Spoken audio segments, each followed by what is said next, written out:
used to be English major on track to be a teacher. That was until I realized I am terrified of AI. So I decided to switch to being an art major since AI isn't a problem in the arts.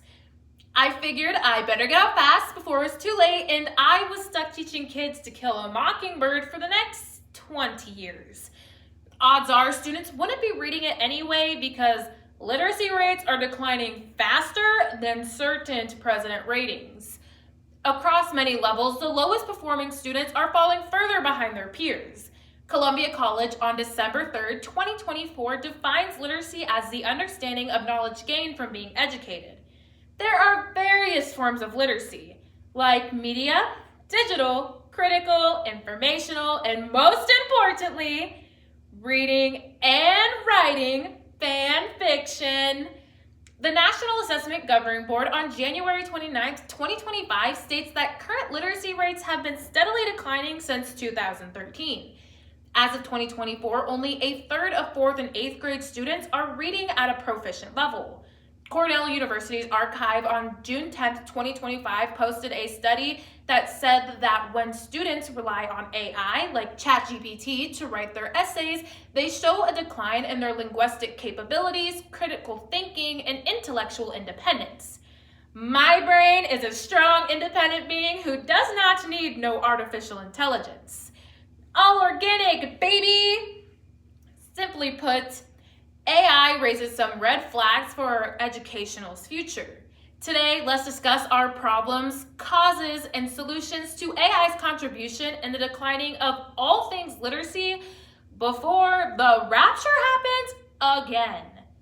The first time I realized that I was terrified of AI was when my Snap AI kept being the only person to hit me up. Like, girl, wouldn't time be better spent, I don't know, finding the cure to cancer? You clanker. In case you unks didn't know, that is a slur for AI systems. AI presents two significant problems in our classroom. First, no guidance on how AI should be used, and second, furthering educational disparities. First, there's no guidance on how AI should be used, and teachers are begging for it. But they're also begging for decent pay, an education department, and a bathroom break. A survey done by the Digital Education Council on August 2nd, 2024 found that 86% of students reported regularly using their AI in classrooms.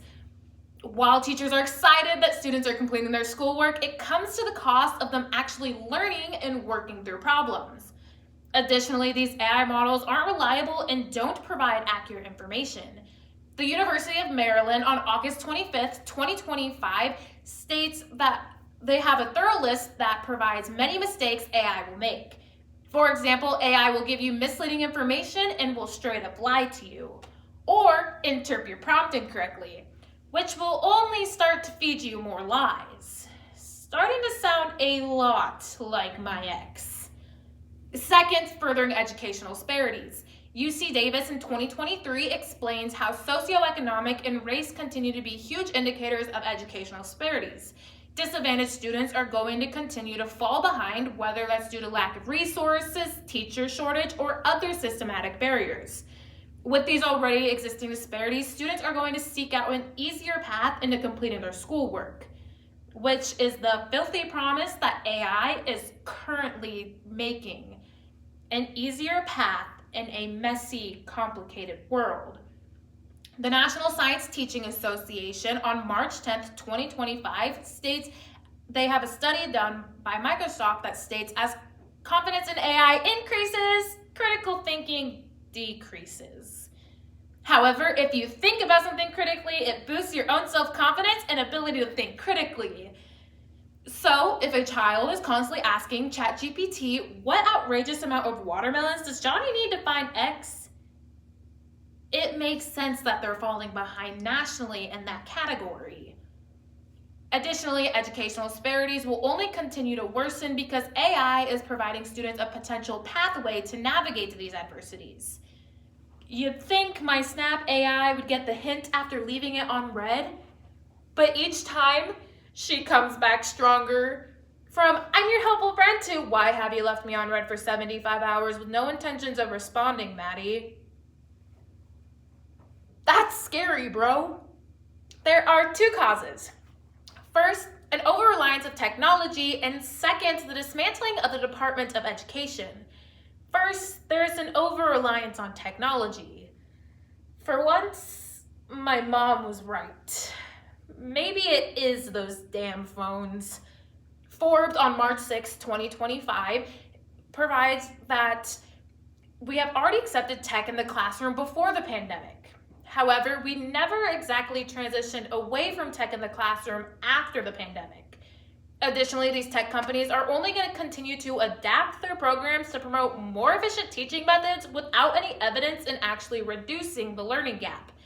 Education Week on March 10th, 2025 laments that many schools have stopped teaching spelling due to spell checkers because autocorrect is here to change my bucks into ducks.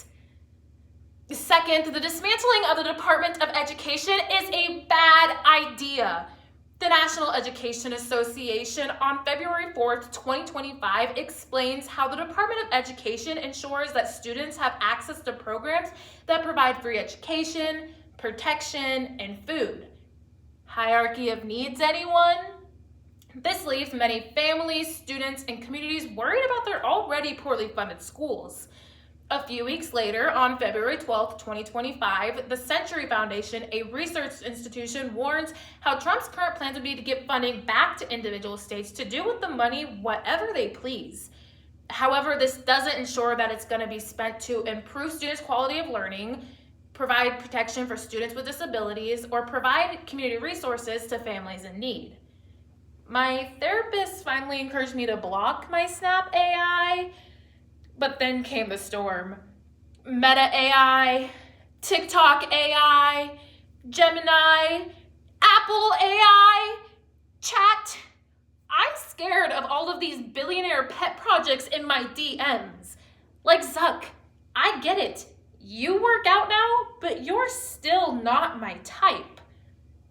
There are two solutions on a governmental and personal level. First, on a governmental level, would be to provide guidelines and trainings for educators in new tech. Second, on a personal level, would be to advocate for literacy-based programs.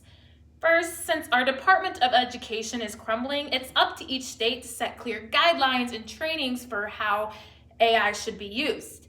Ed Week on September 16th, 2025 states that 40% of respondents to a national survey reported that their states have provided them with these guidelines.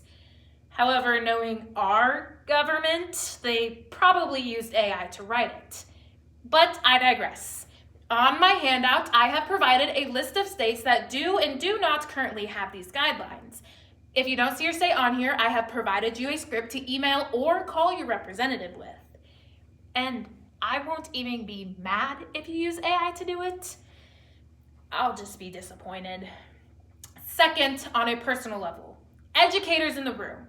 You must frame AI as an educational tool rather than something to be relied on. If you aren't familiar with the AI tools your students are using, it's time to familiarize yourself with them. According to my previous mentioned NSTA article, most educators have found AI encouraging for discussion. Atticus Finch would be so proud. Today, we've discussed our problems, causes, and solutions with AI's contribution to the declining literacy rates. AI is here to stay. So we must create a culture that understands the usage of AI. While my teaching aspirations have been sidetracked, I can still teach something. So I decided to start a Clinkers Haters Anonymous group. Hope to see you at next meeting.